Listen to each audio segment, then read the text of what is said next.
Sir, my question is, nowadays the students are using too much mobile. How can avoid?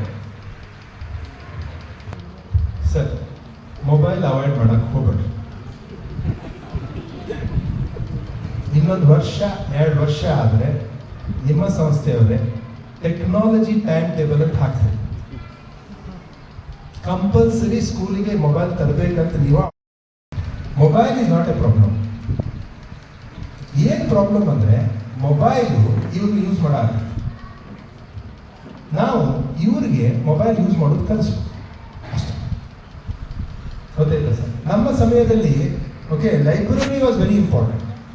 ಲೈಬ್ರರಿಗೆ ಹೋಗಿ ಹುಡುಗ ಹೋಗ್ತಾನಂದ್ರೆ ಏನು library ಇರ್ತಾನಪ್ಪ ಸತತ್ ಭಾರಿ ಚಲೋ ಅದನ್ನ ಹುಡುಗ ಅಂತೀನಿ, ಹೌದಾ? ಬಟ್ ಏನು ಅವಾಗ ಏನು ಹೊಂಟಿಲ್ಲ ಅಂತ ಕೇಳಿದ್ರೆ ಲೈಬ್ರರಿ ಹೊಂಟೇನು ಕಾಲು ಮುಗಿತಿ ನಮ್ಮ ಮಗನ ಲೈಬ್ರರಿಗೆ ಹೋದ್ರೆ ಅಂದೇವನೇ ಅವಾಗ. ಇವತ್ತು ಲೈಬ್ರರಿ ಈಸ್ ಯುವರ್ ಮೊಬೈಲ್. ನಿಮ್ಮ ಮೊಬೈಲ್ನೇ ಪೂರ ಜಗತ್ತಿತ್ತು. ಗೊತ್ತಾಯ್ತಾ ಸರ್?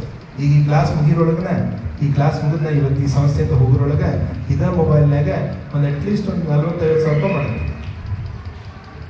ಯಾಕಂದ್ರೆ 9,000 ವಿದ್ಯಾರ್ಥಿಗಳಿದ್ದಾರೆ all over India, all over the world.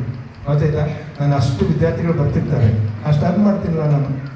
ಏನಾದರೂ ಕಲಿಸ್ತೀನಿ. ಇದೇ ಮೊಬೈಲ್ನಾಗೆ ಪೂರ ಜಗತ್ತಿದೆ. ಈ ಮೊಬೈಲ್ನಾಗ ಕೋಟ್ಯಾಧಿಪತಿ ಆದವ್ರು ಅದಾರು, ಈ ಮೊಬೈಲ್ನಾಗ ರಿಸರ್ಚ್ ಮಾಡಿದವ್ರು ಅದಾರು, ಈ ಮೊಬೈಲ್ನಾಗ ತಮ್ಮನ್ನೇ ತಾವು ಮಾರ್ಕೆಟಿಂಗ್ ಮಾಡಿಕೊಂಡು ಒಳ್ಳೆ ಒಳ್ಳೆ ಕನೆಕ್ಷನ್ ಮಾಡಿ ಇನ್ವೆಸ್ಟ್ಮೆಂಟ್ ಮಾಡ್ಕೊಂಡವ್ರು ಅದಾರು.